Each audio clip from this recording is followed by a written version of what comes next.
A próxima apresentação é do Marcos Salvador, que já acabou de fazer a pergunta aqui. O Marcos é pesquisador do CPQD, né, do Centro de Pesquisa e Desenvolvimento de Campinas. Eu creio que a maioria das pessoas aqui, o Marcos dispensa apresentação, quase todo mundo aqui deve conhecê-lo já, e agora vão conhecer aí o trabalho que está fazendo no desenvolvimento de OpenFlow. Então, Marcos. Vamos lá.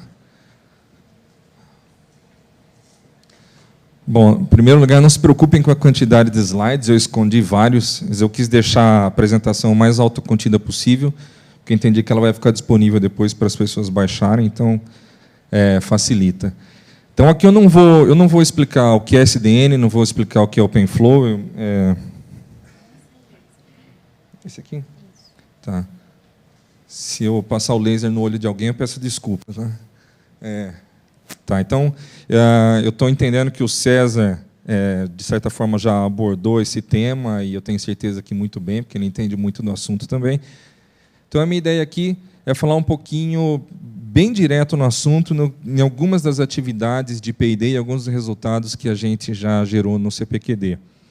Eu sou responsável por uma área que de certa forma, brinca com as novidades. Tá? Então, o propósito da minha área lá no CPQD é explorar ideias novas, conceitos novos, tecnologias novas e tentar gerar know-how e resultados que possam ser de interesse de outras áreas do CPQD e até de empresas nacionais, principalmente nacionais que a gente conhece. Então, vamos lá. Bom, acho que, como eu disse, eu não vou falar o que é SDN, mas acho que é importante entender qual que é o benefício de SDN. Por que está todo mundo interessado no SDN? Hoje, quando você compra uma caixa, aquela caixa é fechada, e aí, se você quiser alguma modificação naquela caixa, você vai ter que, basicamente, pedir para o fabricante, ou você vai ter que se adequar ao que aquela caixa oferece. E, em algumas aplicações, principalmente isso começou com data center, os operadores de data center perceberam que eles tinham sérios problemas, e aí eles resolveram, e eles que começaram a puxar muito essa coisa do SDN. Então, quer dizer, primeiro é o seguinte, o SDN vai dar poder para os proprietários de infraestrutura de rede, proprietários e operadores de infraestrutura de rede. Vai permitir com que eles customizem as infraestruturas, suas necessidades específicas, vai permitir com que eles eliminem várias funcionalidades desnecessárias. Hoje você compra um roteadorzão enorme, ele tem uma capacidade muito grande e tem um conjunto de funcionalidades das quais você vai usar pouco, porque elas são feitas para atender, aquelas caixas são feitas, de certa forma, ser vendidas em certas classes que atendem um conjunto de aplicações, né, as necessidades comuns, então, muitas vezes normalmente tem muita coisa que você não vai usar. Então, permite com que você customize. Permite com que você trabalhe bastante com esquema de virtualização para multi-tenancy e coisas desse tipo, virtualizar por cliente, por aplicação, conforme a necessidade. E a gente acha, assim como aconteceu no mundo da computação, quando inventaram o x86 e criaram o sistema operacional, e aí a inovação explodiu, as aplicações começaram a pipocar em todo canto, a gente acha que a mesma coisa vai acontecer no mundo de redes, com essa história de SDN, onde a gente vai ter uma interface pública padronizada para todos os equipamentos, que hoje a principal candidata é OpenFlow, mas não necessariamente, e a partir do qual você vai criar uma abstração de rede, que vai ser um sistema operacional, que também vai oferecer uma interface pública, digamos assim, como é o Windows, como é do Linux, e aí as aplicações vão começar a acontecer. Não é tão simples assim, porque nós não estamos falando de consumidor final, nós estamos falando de operadoras e empresas, essas coisas, mas o potencial existe. Tá? Também pode trazer alguns probleminhas, mas eu vou pular isso. Então, a gente acha que isso vai fazer com que a inovação passe a ser ditada pelo ritmo do hardware, embora um equipamento tenha, acho que, 70% de software ou 80% de software e o resto de hardware. A gente acha que mas ainda a inovação, muito que acontece em ritmo de hardware, digamos assim. Então, a gente acha que a inovação vai passar a acontecer em velocidade de software. Padronizações, metodologias de desenvolvimento e tudo isso também acho que tem que sair do que a gente do que tradicionalmente é do mundo de hardware e seguir para metodologias e tudo mais do mundo de software. A gente acha que isso vai facilitar muito essa troca de tecnologia, de know-how entre parceiros. De novo, você tem uma interface aberta, você desenvolve um pedaço aqui, o outro desenvolve um pedaço ali, o outro desenvolve um pedaço ali, e as coisas começam a acontecer. E eu vou mostrar isso aqui nos slides seguintes. Tá? E se você fizer alguma coisa que realmente é interessante e você tem a condição de testar isso, porque você tem um equipamento, você não vai mais rodar num PC, você vai rodar num equipamento. Nós estamos construindo testbeds grandes que vão oferecer essa interface OpenFlow, por exemplo. Então você vai poder colocar sua ideia em prática, provar que ela funciona, e isso vai fazer com que a credibilidade na sua ideia seja muito maior e facilite a atração de interessados em usar ou investir na sua ideia. Né? E com isso, obviamente, a ideia é que facilite a criação de startups e spin-offs, principalmente em software, tá? Não em hardware. Tem alguma coisa acontecendo em hardware, mas o foco é software. Tá? Só para avisar, eu roubei esse slide do Nick Marquinho. Bom, vou falar um pouquinho de mercado. De novo, esses primeiros relatórios costumam ser muito otimistas, é meio que um chute no escuro, então não dá para levar isso muito a sério, mas pelo menos a gente já tem alguma projeção. Tá? Que o pessoal está apontando que para 2016 esse mercado de SDN vai girar em torno de 2 bilhões de dólares. Com certeza está começando nos Estados Unidos, já tem atividades industriais acontecendo lá. Tá? Agora está começando, a gente achou que fosse demorar mais para começar no Brasil, mas já está acontecendo. A Datacom já fez o lançamento ontem do primeiro equipamento OpenFlow dela no Brasil. Um dos primeiros lançamentos no Brasil de OpenFlow, né? E a gente já sabe que tem algumas empresas aqui no Brasil que estão trabalhando quando eu falo SDN, eu não estou falando só de OpenFlow, estou falando isso envolve nuvem também, envolve OpenStack, coisas desse tipo. Então a gente já sabe, por exemplo, que a Local Web já trabalha com isso, a gente sabe que o Mercado Livre já trabalha com isso, a gente sabe que a Algar Telecom está interessado nisso. A gente sabe que a Telefônica está interessada nisso, pelo menos na Espanha, que é com o pessoal com quem a gente conversa. Então, enfim, o mercado está começando, a indústria está começando a acompanhar. Né? E o foco inicial era muito em data center, mas agora a gente já tem, por exemplo, algumas primeiras ofertas na linha de WAN. Né? A NTT, que é a nossa parceira lá nos Estados Unidos, ela já tem a primeira oferta no mundo de serviços WAN baseados em SDN OpenFlow. Bom, o fato é que existe um potencial, ainda é incerto, algumas empresas resistem mais, outras menos, algumas são forçadas a aceitar, ou pelo menos embarcar na onda mesmo, não tem interesse de que ela prospere, digamos assim. E aí tem toda uma evolução aqui, desde 2010 que o mercado começou a apostar em OpenFlow, até hoje, eu coloquei meio que numa linha do tempo aqui. Nós, no CPQD, a gente vem monitorando o OpenFlow desde 2007, mas o nosso interesse cresceu mesmo em 2009. Né? Bom, então aqui, basicamente, as coisas relacionadas à especificação OpenFlow, aqui é mais ou menos a indústria se movendo, e em amarelo é o CPQD se movendo. Então, hoje nós somos um dos pioneiros mundiais em algumas das coisas. Né?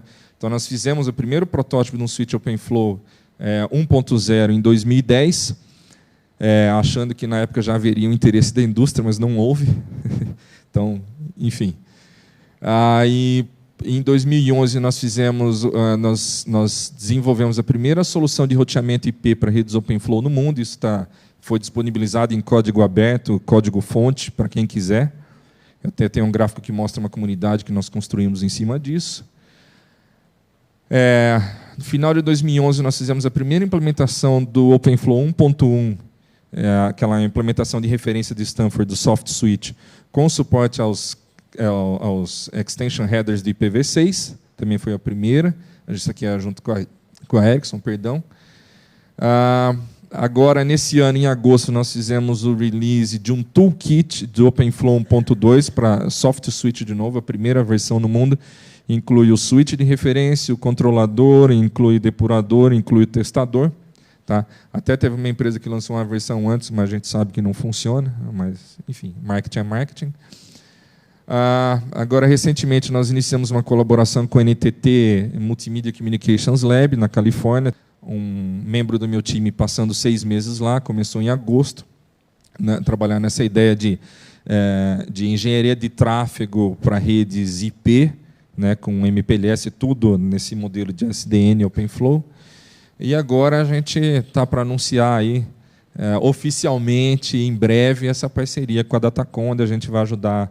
A ideia é que a gente ajude a Datacom a desenvolver switches OpenFlow nas especificações mais adiantadas. Hoje eles têm 1.0. Na verdade, 1.0 é onde o mercado está. A Datacom não está atrasada, é onde o mercado está. Mas como a gente já tem experiência com as novas versões do OpenFlow, a gente tem até acesso às especificações mais adiantadas, até as que não são padrão ainda, então a gente tem condições de ajudar um pouquinho a Datacom na linha de switch. E a ideia é que a gente ajude a Datacom também na linha do software, porque um switch OpenFlow, de início, serve para pesquisadores sem aplicação nenhuma em cima. Mas para quem já está de olho em potencial do mercado, é importante você já começar a trabalhar nas soluções também que vão correr em cima desses switches programáveis, né?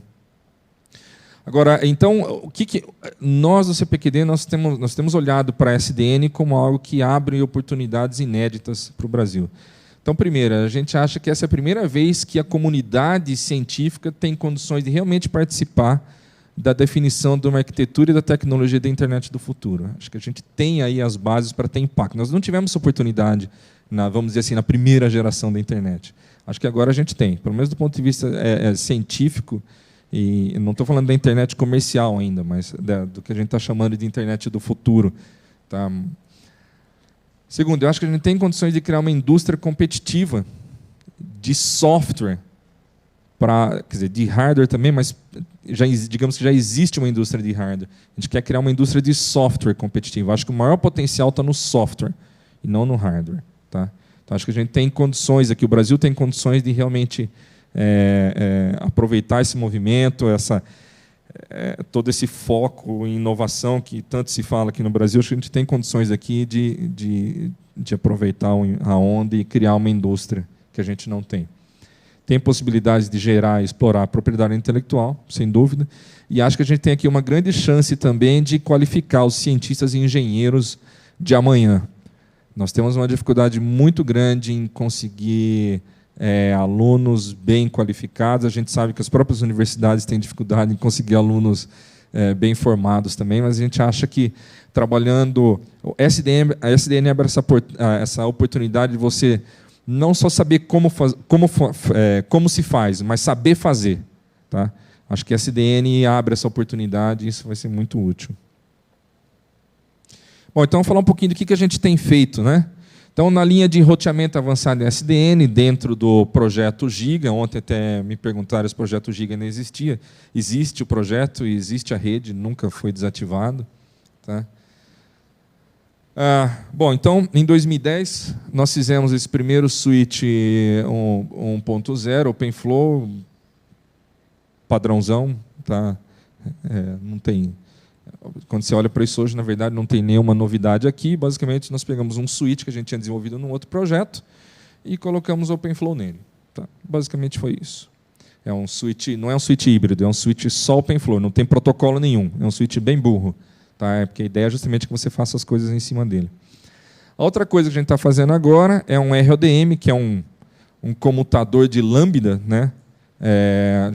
Nós temos um desenvolvimento de um RODM bem moderno, né, com as características estado-da-arte de RODM mesmo, e aí nós estamos trabalhando agora para colocar o OpenFlow 1.3 nele, para daí a gente fazer com que todo o plano de controle, por exemplo, o GMPLS, não rode aqui, mas rode em cima de um sistema operacional de rede que vai olhar switches Ethernet, roteadores, computadores de lambda, e olhe para tudo isso de uma forma integrada e consiga fazer uma engenharia de tráfego, uma proteção muito mais interessante. Isso daqui, na verdade, está dentro de um projeto nosso interno lá, que é de redes autoconfiguráveis. Tá?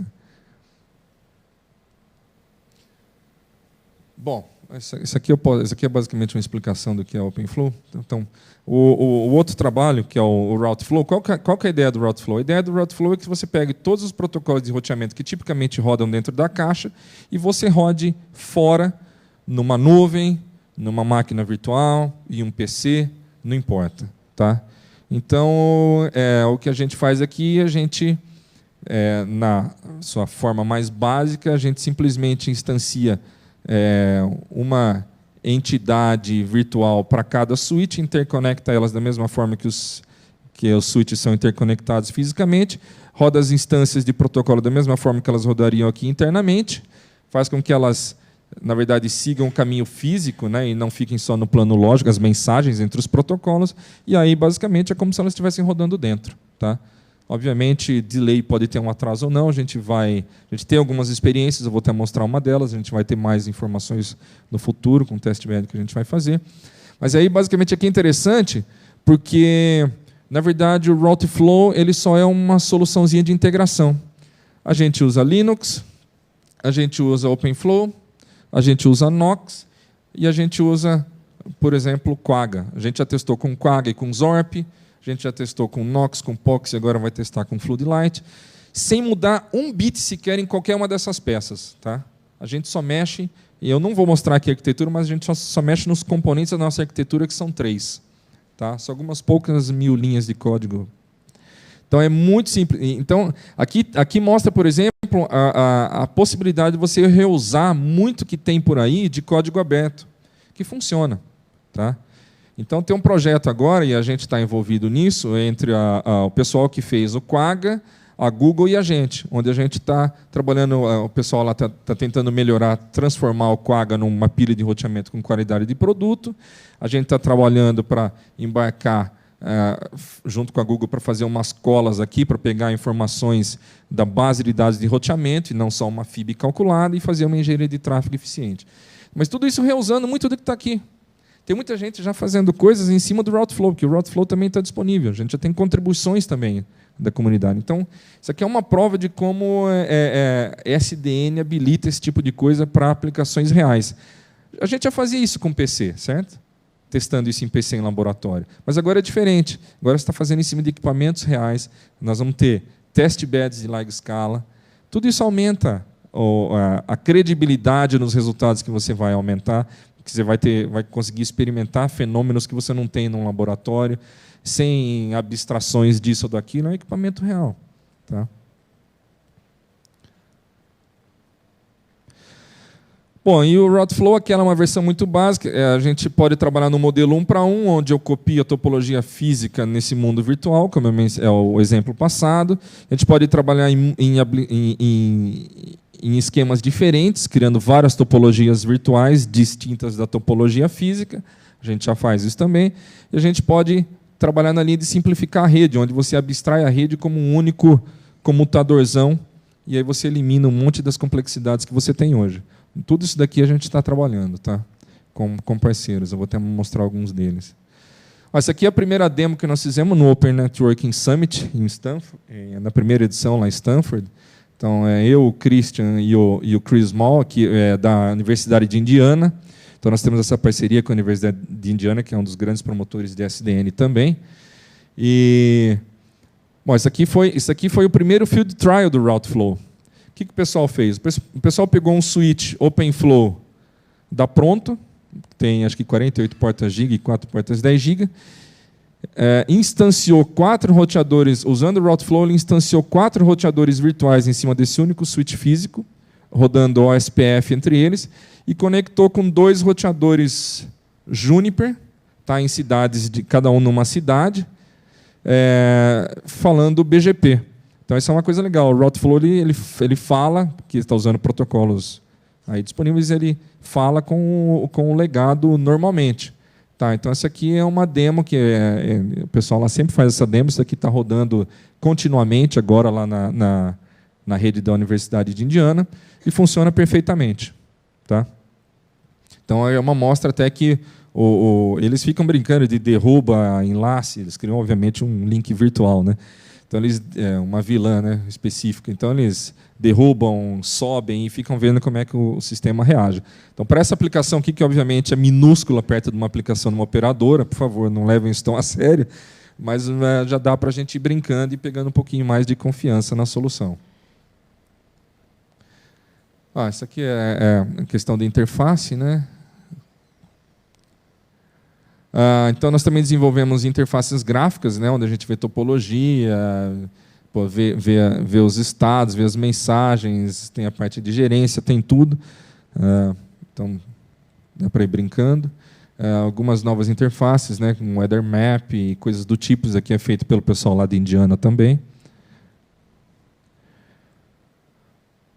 Essa aqui é uma outra demo que nós fizemos na Supercomputing em Seattle no ano passado, onde esse aqui era o Routeflow rodando, tinha um setup lá, o Routeflow rodando sobre equipamentos de vários fabricantes, né, e onde a gente tinha acesso à interface do Routeflow aqui nesse dispositivinho. Tá? Então, essa aqui é numa linha também da gente conseguir desenvolver interfaces mais simples para você poder gerenciar uma rede roteada. De novo, isso aqui é só o começo, ainda está no nível de brincadeira, tá, gente? Tem muita coisa a evoluir, mas já é alguma coisa. Isso aqui é um outro trabalho que nós fizemos. Nós apresentamos no workshop de SDN que o Nick McKeown realizou esse ano no SIGCOM. E essa aqui é aquela ideia de eu abstrair a rede num único roteadorzão. Tá? Então, isso aqui é algo que a gente está começando a trabalhar um pouquinho mais em cima agora. Envolve muita questão de escalabilidade, de robustez, trabalhar com múltiplos controladores. Mas isso aqui está bem focado. Isso aqui, na verdade, até essa colaboração com a NTT está sendo muito útil, porque eles entendem muito de redes IP, é uma operadora japonesa muito grande, eles entendem muito desse assunto, então eles vão muito passando os requisitos para a gente, os interesses, e a gente vai trabalhando em cima de cenários e vai avaliando. Obviamente, eles têm os interesses deles, nós temos os nossos, mas dá para coexistir. Tá? Bom, então, aqui é algum exemplo de colaborações. Né? Então, nós temos essa colaboração aí com o pessoal da Universidade de Indiana, que é bem interessante, tem algumas novas aí abrindo.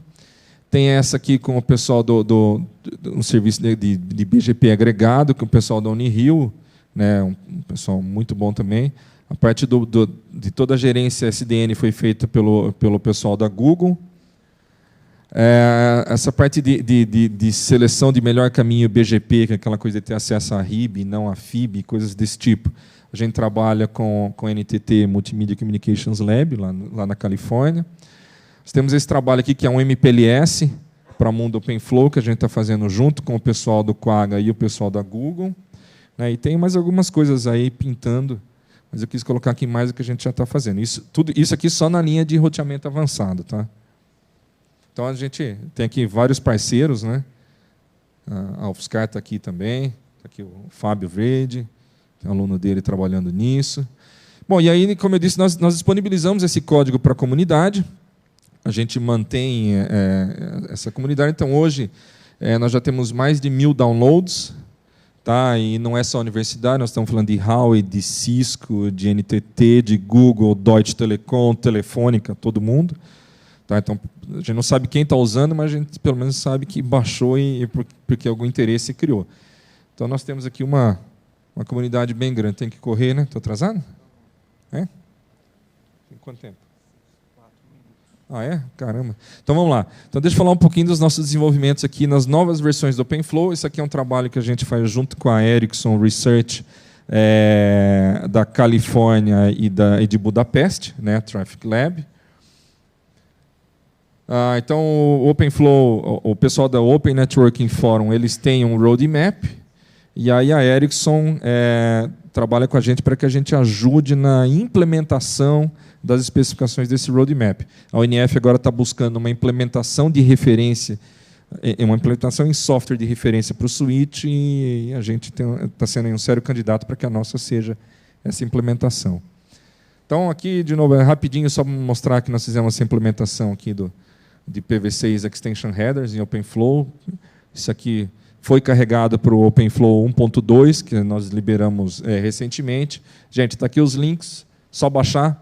Livre, código aberto, está no GitHub, aproveitem.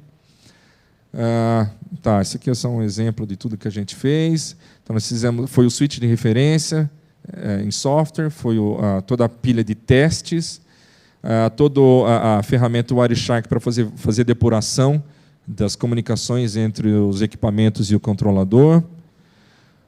Aqui nós usamos o Nox, né, como controlador. Nós também usamos o Rio, né, que é um controlador já próprio para acoplamento entre OpenFlow e OpenStack, que é outro trabalho que a gente tem, mas eu não vou falar aqui. Alguns dos usuários que a gente tem, né, de OpenFlow 1.2, do que a gente sabe, que a gente não exige nenhuma informação quando a pessoa vai fazer o download, pode fazer o download à vontade. Esse aqui é do que a gente vê por aí, do que vem falar com a gente ou nas demos e coisas do tipo.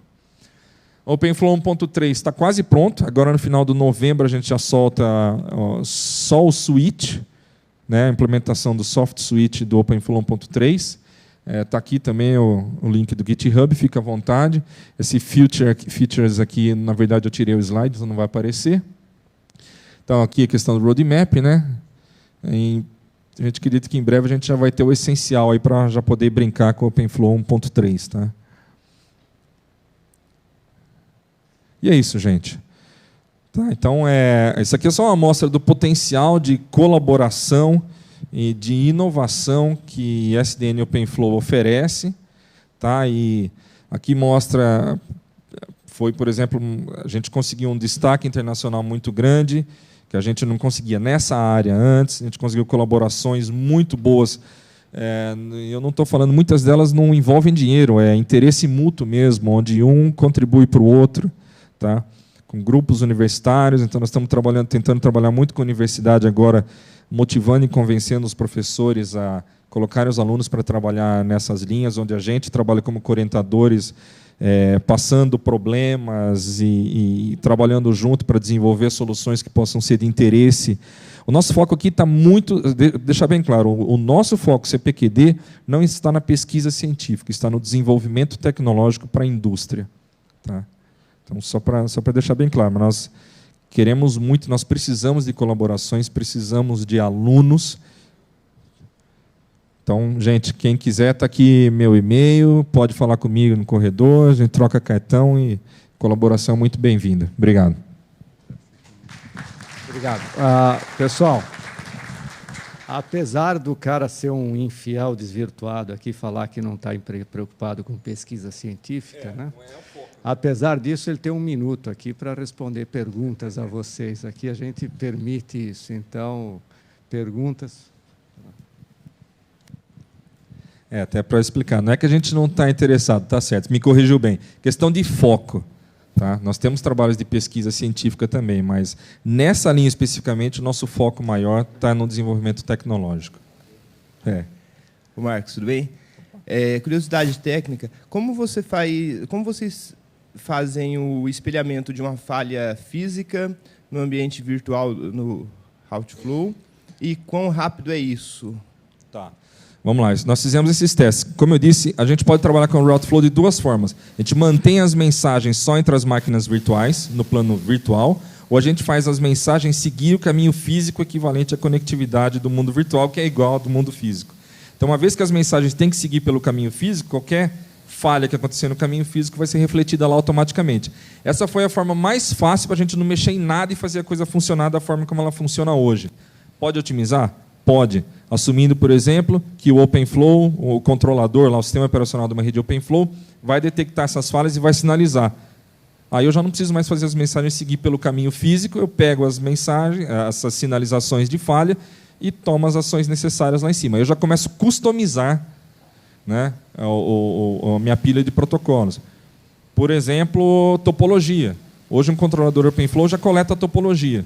Eu não precisaria rodar o OSPF inteiro coletando a topologia, já que já tem a topologia. Eu poderia só executar o Dijkstra para calcular o menor caminho em cima da topologia que já foi detectada. Então, aqui, o Routeflow é algo pensando na transição para esse mundo ideal de SDN. Tá? Não é ainda a solução ideal para o mundo SDN. Tá? E testes, nós fizemos vários testes, que nós decompusemos bem os tempos, né, do que trata. Se você considerar o todo, vai ter alguns acréscimos. Então, nós fizemos uma decomposição dos tempos para entender bem aonde a coisa acontecia. E, na verdade, na época, o maior ofensor nosso era a forma como a gente fazia um pooling lá, com um tempo de 100 milissegundos. Na verdade, esse era o maior ofensor ao tempo, né? Na parte que impactava um pouco, era a deteção.